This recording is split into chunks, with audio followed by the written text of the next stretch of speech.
Mesdames et messieurs, merci de votre fidélité. Vous êtes les bienvenus dans ce journal dont voici tout de suite le sommaire. Lutte contre le coronavirus en Guinée. L'Agence nationale de sécurité sanitaire veut en finir avec la maladie en 60 jours. La nouvelle stratégie a été lancée ce lundi à Conakry. Comment va-t-elle fonctionner? Quelles sont les principales cibles? Nous en parlons dans un instant. Pendant ce temps, plusieurs projets sont en cours d'exécution à Bofa, des projets qui changent radicalement l'image de la préfecture. Une de nos équipes a constaté l'évolution des travaux de construction du port et d'une route minière. Leur constat à suivre. Et puis c'est une affaire de mœurs qui secoue les consciences, toutes les consciences. Une fille de 2 ans vient d'être victime de viol à Yimbaya, c'est dans la commune de Matoto. Nous reviendrons dans ce journal sur les circonstances ainsi que sur la suite de cette affaire. Voilà pour le sommaire. Vous êtes les bienvenus dans ce journal que nous ouvrons par ce message du président de la République française à son Excellence, Monsieur le Président Alpha Condé, président de la République de Guinée. Monsieur le Président, cher Alpha, c'est avec une très vive émotion que j'ai appris le décès de Mori Kanté. Je vous adresse, ainsi qu'à l'ensemble du peuple de Guinée, mes condoléances attristées au nom de la France et en mon nom propre. Mori Kanté était un digne représentant de la tradition musicale guinéenne. Il fait partie de ces pionniers qui ont contribué à la diffusion des cultures africaines dans le monde entier. Avec la disparition de celui qui était surnommé le griot électrique, la Guinée, le Mandé et plus largement l'Afrique perdent un très grand artiste. Son héritage musical perdurera car ces chansons font encore danser des millions de personnes dans toutes les régions du monde. La nouvelle génération d'artistes guinéens contribuera à faire vivre sa musique et sa mémoire. Je pense notamment à ses enfants Bala et Manamba Kanté, ainsi que son beau-fils Soul Banks, 3 artistes guinéens écoutés au-delà des frontières du pays. Je vous remercie de bien vouloir transmettre mon message de sympathie à sa famille et à ses proches et vous prie de croire, Monsieur le Président, à l'assurance de ma très haute considération. Mes amitiés, et c'est signé Emmanuel Macron. Cet autre communiqué du bureau de presse de la présidence de la République. Le président de la République, chef de l'État, professeur Alpha Condé, tient à rendre hommage à toutes les anciennes gloires du sport guinéen, notamment au Style national qui a brillamment représenté notre pays dans les compétitions et aux gloires d'autres sports qui ont remporté des médailles. Le bureau de presse de la présidence de la République. Dans l'actualité, le Conseil interministériel de riposte contre le coronavirus était en session ce lundi à la primature. Plusieurs points ont été abordés au cours de cette rencontre. Il est question pour cette équipe de poursuivre, mais surtout d'intensifier les efforts pour mieux combattre la pandémie dans notre pays. Adi Kamara. C'est une réunion hebdomadaire. Elle est initiée par le Premier ministre chef du gouvernement, Dr Ibrahima Kassori Fofana. Elle regroupe les membres du comité interministériel de riposte contre le coronavirus en Guinée. Les discussions ont porté sur un certain nombre de questions relatives aux différentes stratégies mises en place par le gouvernement en vue de respecter des mesures de prévention édictées dans le cadre du plan de riposte contre le Covid-19. Aujourd'hui, nous nous sommes réunis comme nous le faisons tous les lundis avec l'ensemble des acteurs de manière à pouvoir évaluer le niveau de mise en œuvre de la stratégie de riposte du gouvernement. Naturellement, toutes les questions sont abordées parce que comme vous le savez, cette épidémie, cette crise est très dynamique et que nous devons nous adapter de manière constante et permanente à l'évolution dans ces différentes dimensions. C'est l'occasion également de passer en revue et de réévaluer certaines mesures mises en place par le gouvernement à l'issue de l'expiration du mois d'état d'urgence qui est en cours, on puisse faire des recommandations au chef de l'État.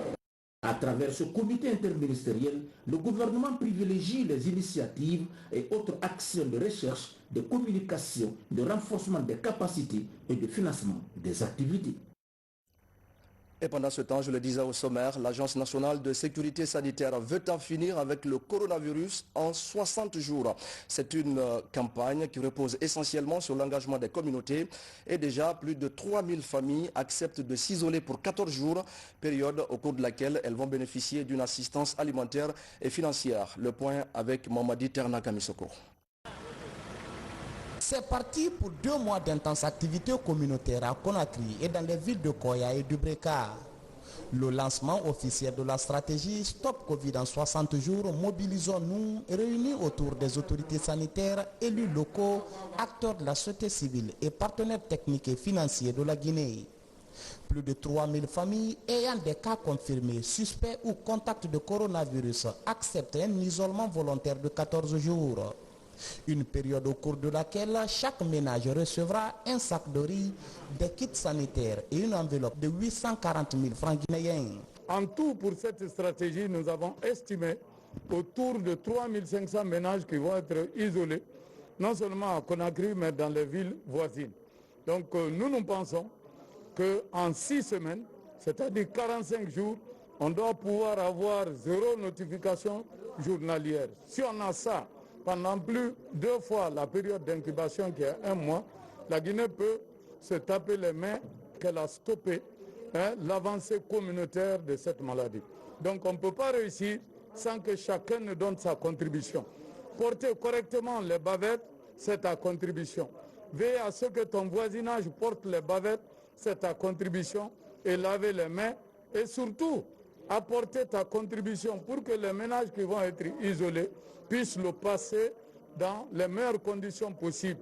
Surtout, nous voulons inviter les gens de ne pas surtout discriminer les ménages qui seront confinés. Par crainte de stigmatisation des ménages confinés, les opérations de terrain se feront sans les caméras. Déjà dans cette salle de lancement, 2 familles contactées reçoivent leur dotation. L'action est soutenue par le pool de partenaires de la riposte. Lorsqu'on parle confinement, cela veut dire qu'il y a une limitation du mouvement, il y a une limitation de l'accès aux sources de revenus. Donc il est important pour continuer à assurer le droit de ces familles à une bonne alimentation et à des bons soins de santé. Il est important de les supporter. Et vous venez de voir que le représentant du PAM, ici présent, a remis des sacs de riz, de l'argent aussi à ces ménages-là pour pouvoir les supporter pendant le confinement. L'engagement des populations est la clé de réussite de la stratégie Stop Covid en 60 jours. Mettre fin aux infections devenues communautaires est le principal enjeu.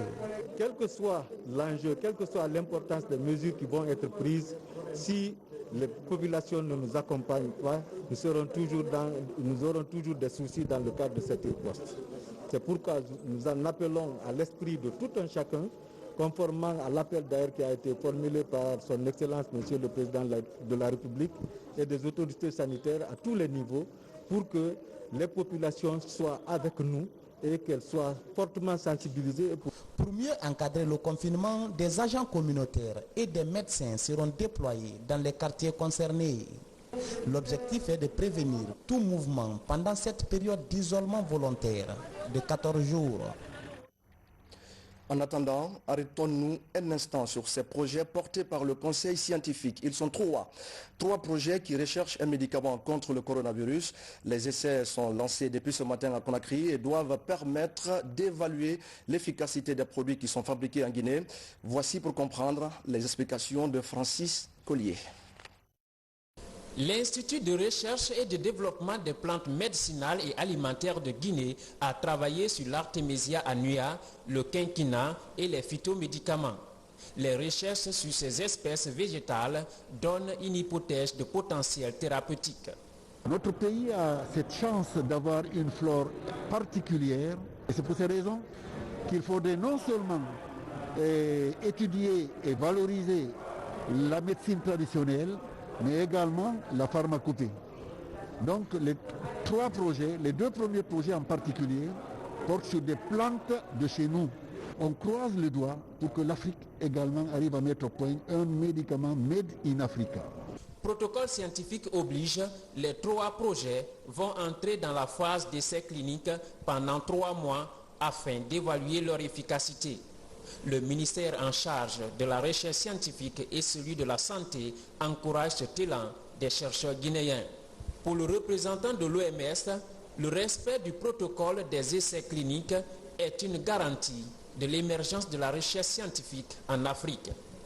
Il est important à ce niveau de saluer ici la démarche rigoureuse qui a été suivie avec le screening, la recherche au niveau ethnobotanique et toutes les étapes qui seront mises en place dans le cadre de l'encadrement de ces essais cliniques en Guinée.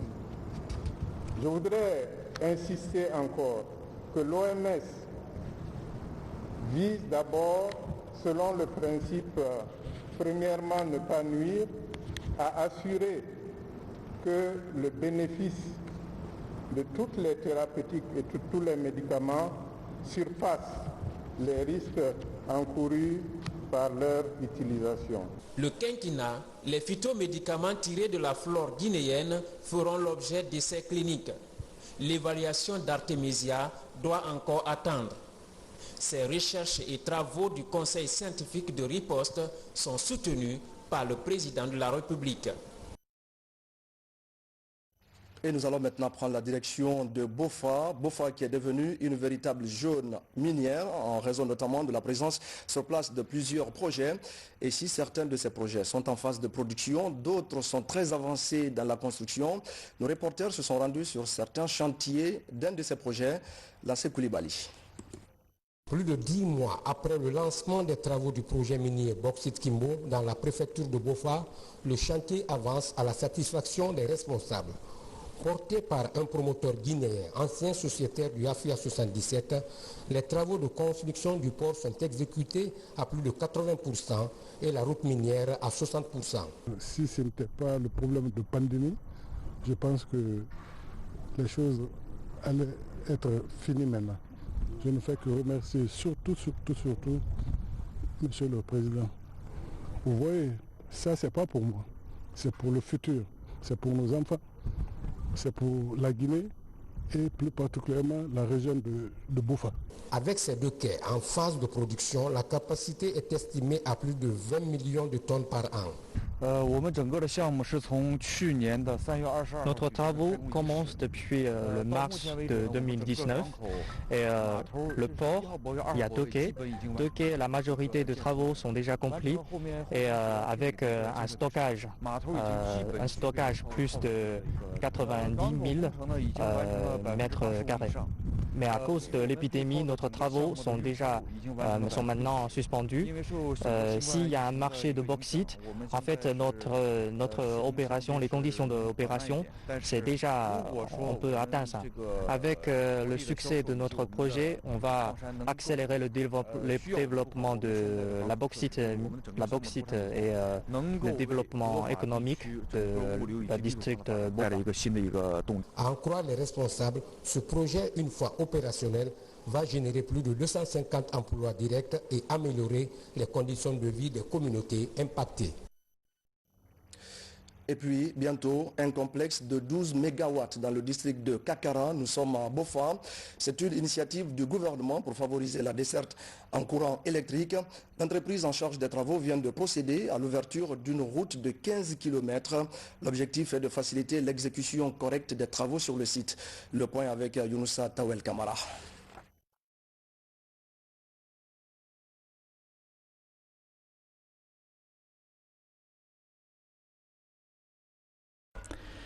La crise qui avait secoué la cité de l'alumine il y a plusieurs années avait favorisé la naissance de plusieurs structures socio-professionnelles. Parmi elles, Nous sommes ici à Kakara, un district de la sous-préfecture de Lissou, dans la préfecture de Bofa, où sera implanté bientôt un complexe hybride de 120 MW. Pour accéder au site de ce futur projet hydroélectrique, tant souhaité par la population de cette partie du pays, l'entreprise Kembo Construction est en train d'ouvrir une route de 19 km de long et 10 mètres de largeur. Les travaux ont été lancés le 5 juin dernier pour une durée de 2 mois. Nous mobiliserons tout ce qui est équipement matériel et financier pour assurer vraiment la construction de cette voie. qui servira pour l'acheminement des matériaux de construction de la présente du barrage Kakara et du centrale hybride solaire de 50 MW. Et ce sera la toute première en Guinée d'ailleurs. Pour la centrale solaire, c'est 50 MW et pour le barrage hydroélectrique, c'est 70 MW. Le message que j'ai pour la population, c'est de faciliter vraiment l'accès de tous les travailleurs qui viendront et de faire en sorte qu'il n'y ait pas d'accident, pas de blessures, et surtout que les travaux de ce genre sont un peu quand même délicats et dangereux. Donc que la population soit vraiment de cœur avec nous et nous faciliter tous les accès possibles. L'ouverture de cette route d'accès au complexe hydrique de Kakara va faciliter le transport des équipements pour la construction de la centrale hydroélectrique. Il crée également de la main-d'œuvre pour la jeunesse. La réalisation de cette route est une aubaine pour l'écoulement de la production locale. Je ne pourrais que me réjouir de ce projet tant ambitieux, parce que qui parle de développement parle d'abord d'énergie. Si aujourd'hui, Kakara, précisément l'ISO, a cette chance d'abriter cette centrale, ça ne peut être qu'une fierté pour nous et qui sera aujourd'hui gravé dans l'histoire de l'ISO.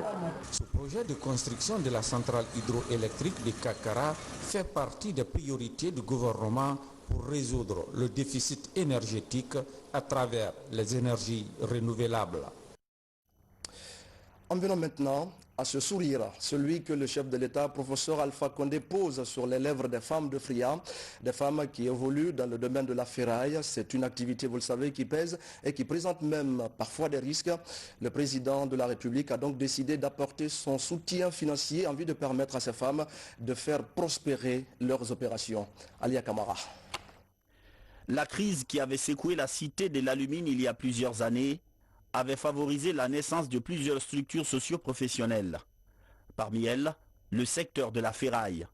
Jusque-là considéré comme une filière d'activité réservée aux hommes, la corporation s'est rapidement féminisée. Et même après la relance de l'usine avec une implication personnelle du président Alpha Condé, ce domaine est resté ancré dans les habitudes professionnelles jusqu'à la récente visite du chef de l'État à Fria. Professeur Alpha Condé a alors reçu la requête des femmes de la filière qui souhaitaient un accompagnement financier pour se reconvertir dans d'autres domaines d'activité.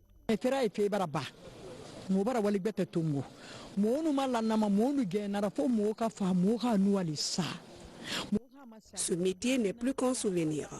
Il nous fallait nous regrouper pour venir exprimer notre reconnaissance. Professeur Alpha Condé est un chef généreux. Il a promis et il a réalisé. Nous sommes vraiment très contentes car il a beaucoup fait pour Fria.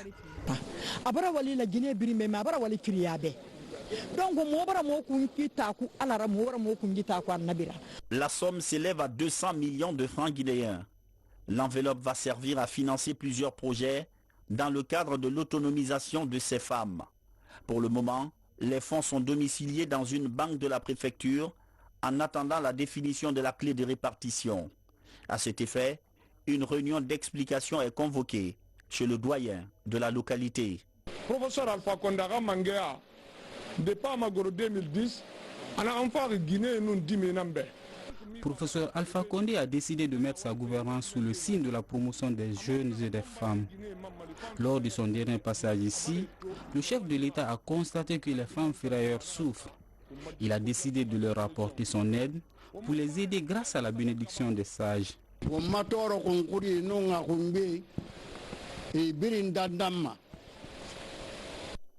Le président de la République nous a promis qu'il allait s'impliquer pour la cause des femmes. Il a tenu sa parole. Nous sollicitons donc du porte-parole de notre préfecture pour qu'il fasse également un geste en faveur des jeunes.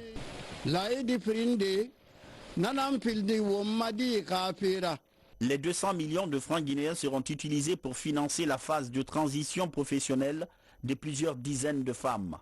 Mais les bénéficiaires devront d'abord trouver un autre secteur d'activité et le notifier aux parrains de la préfecture avant le déblocage des fonds. Et je le disais également au sommaire, et c'est une affaire qui fait grand bruit à Yimbaya dans la commune de Matoto.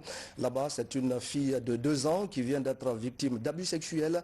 La brigade spéciale chargée de la protection des personnes vulnérables de Bellevue est saisie. Maman Issata Kamara. À peine c'est vrai, cette fillette de 2 ans est victime d'un abus sexuel. Les faits remontent à la veille de la fête de Ramadan. Après des menaces et moqueries des voisins dans le quartier, la famille de la victime décide de porter plainte ce lundi à la brigade spéciale de protection des personnes vulnérables. J'étais allée au marché pour les achats, pour la fête. J'ai laissé ma fille en train de se tresser. J'ai laissé avec ma soeur. Donc quand je suis revenue, ma soeur m'a dit qu'elle est partie, elle a appelé la fille parce qu'elle a l'habitude d'aller jouer dans la maison là-bas. Donc elle a appelé la petite. La petite n'a pas répondu. Elle est venue dans la chambre. Elle a trouvé que ma petite était avec le garçon dans la chambre. En fait. Elle a trouvé que ma fille était au chevet du lit. Elle avait 2 pagnes en main. Elle pleurait. Elle avait les larmes aux yeux. Le présumé agresseur est un adolescent de 13 ans. La brigade de protection des personnes vulnérables de la Bellevue enquête sur le dossier. Le dossier de la fillette de 2 ans, effectivement, on a été saisi par une plainte régulière de sa maman contre un jeune qui aurait violé sa fille. Quand on a reçu la plainte, les dispositions ont été prises. Moi, en tant que chef de service, j'ai orienté le dossier vers la division qui s'occupe de ces questions de violences faites aux enfants. J'ai appelé le tuteur de présumé violeur. Il est venu, je l'ai entendu sur les faits. C'est un chef de l'armée qui travaille à Bata et il était de garde. Ensemble, je l'ai entendu, je l'ai mis en demeure de faire venir l'enfant. Et quand il m'a expliqué que l'enfant a 12 ans, il dit en aucun cas un enfant de 12 ans ne peut pas prendre la fuite. Allez-y le rechercher, à défaut, je serai obligé de vous mettre devant les faits. Et heureusement, toute la famille est sortie à sa recherche. L'enfant était derrière la piste Faban. Là-bas, il a été retrouvé et automatiquement il a été déposé à notre niveau. Et je l'ai entendu. Et j'ai informé monsieur le procureur, tribunal pour enfants. Préoccupée par cette révélation, la présidente du club des jeunes filles leaders de Guinée suit avec intérêt le dossier qui entre dans le circuit judiciaire. Pour ce dossier, c'est simple. Aujourd'hui, il sera transféré au niveau du procureur de la République. L'idéal est de suivre maintenant comment ça va se passer au niveau du président de la justice pour enfants. Parce qu'il est intéressant de signaler que le présumé violeur a moins de 15 ans, ce qui fait que ça serait compliqué peut-être d'aller vers l'emprisonnement ou d'aller vers les peines qui sont là, mais de voir quelles sont les techniques mises en place pour faciliter la rééducation de cet enfant. Depuis février, 13 cas de viol sont signalés dans cette brigade de protection. Ce matin, 2 nouveaux cas viennent s'ajouter à la liste. Celui de ce bébé de 2 ans et un autre dans lequel un homme de 40 ans est accusé d'avoir abusé de 2 sœurs de moins de 15 ans. Et pendant ce temps, le Fonds des Nations Unies pour l'enfance donne également du sourire aux mineurs détenus à la maison centrale de Conakry. Ces enfants qui sont en conflit avec la loi viennent de bénéficier de vivres et de kits sanitaires. C'est un geste qui s'inscrit dans le cadre du mois de l'enfant. Mohamed de Camara. Dans les maisons d'arrêt du pays, plusieurs enfants en conflit avec la loi y croupissent. Leur prise en charge sur le plan alimentaire constitue une réelle préoccupation pour les responsables de ces centres de détention. Pour soulager ces structures, en cette période de la pandémie du coronavirus, l'UNICEF, à travers le ministère de l'Action sociale, de la promotion féminine et de l'enfant, offre des vivres et des non-vivres à la maison centrale de Conakry. Au nom du représentant de l'UNICEF, que nous sommes à côté de la direction, nous sommes à côté du ministère pour l'accompagner dans la mise en œuvre des différents volets de ce plan et pour que les groupes les plus vulnérables soient davantage protégés, même s'ils sont en milieu fermé. Cette activité qui se situe dans le cadre de la célébration du mois de l'enfant met un accent sur le respect des droits des mineurs dans les prisons. Le ministre d'État, ministre de la Justice, garde des Sceaux, me charge de transmettre à Madame la ministre ses compliments et ces hommages distingués pour ce grand geste qui nous va tout droit au cœur. Notre souci est d'intervenir pour que les enfants comme avec la loi qui sont à la maison carcérale, les femmes qui sont là-bas et surtout celles qui sont des nourrices et en état de grossesse. Devant cette situation, nous sommes appelés, le devoir nous commande d'intervenir à travers notre partenaire sûr, qui est l'UNICEF, pour apporter des appuis. L'accès à une justice adaptée aux enfants en Afrique est le thème retenu cette année pour la commémoration de la journée de l'enfant africain. La démarche de l'Union africaine est d'inviter les États membres à se pencher sur la situation des mineurs en conflit avec la loi. Et voici à présent d'autres nouvelles en provenance du monde traitées sous forme de télégramme. C'est avec Mamadi Gassama. Les combats se sont concentrés mardi autour du port de Derna et la base navale mitoyenne. Après quelques heures d'affrontement, l'armée nationale libyenne s'est emparée de 5 sites stratégiques. Les affrontements se déroulent désormais dans le centre-ville. Des sources concordantes font état d'une dizaine de morts parmi les civils. Il n'y a plus aucun cas actif de coronavirus en Nouvelle-Zélande.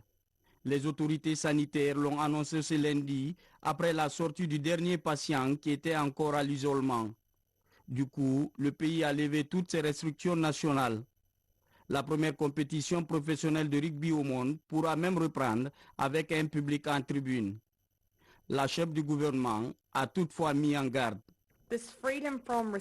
Cette absence de restrictions repose toutefois fortement sur le rôle continu que nos contrôles aux frontières joueront pour empêcher le virus d'entrer.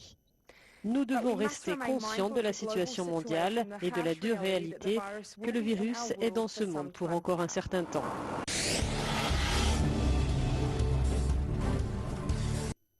Depuis ce lundi, le Royaume-Uni, deuxième pays le plus endeuillé au monde, impose à tous ceux qui arrivent sur son sol 14 jours de quarantaine. Mais beaucoup, y compris parmi les nouveaux entrants, ne croient qu'à moitié. Je pense que cette mesure aurait dû être appliquée bien plus tôt, dit cette américaine. C'est un peu tard. Je me demande aussi comment elle sera contrôlée. Je ne crois pas que ce soit possible pour chaque personne qui arrive.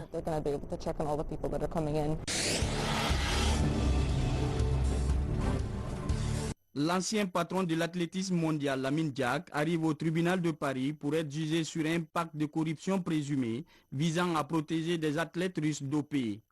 Deux autres acteurs présumés de ce pacte, Habib Cissé et Gabriel Dolé, se présentent également au tribunal. L'ancien président de l'athlétisme mondial est poursuivi pour des faits de corruption passive et active, blanchiment en bande organisée et abus de confiance. Âgé de 87 ans, Lamine Diack risque 10 ans de prison. Les audiences vont durer 6 jours.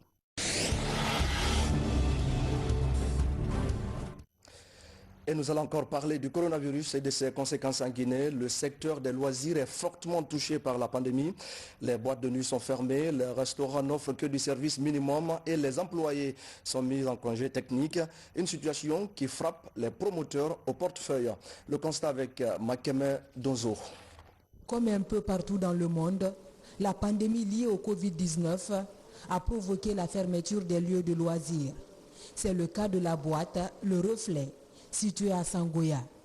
Depuis le 15 avril, cet espace culturel a fermé ses portes. Ici, une dizaine de personnes travaillent chaque nuit. Aujourd'hui, ils sont tous en congé technique obligatoire.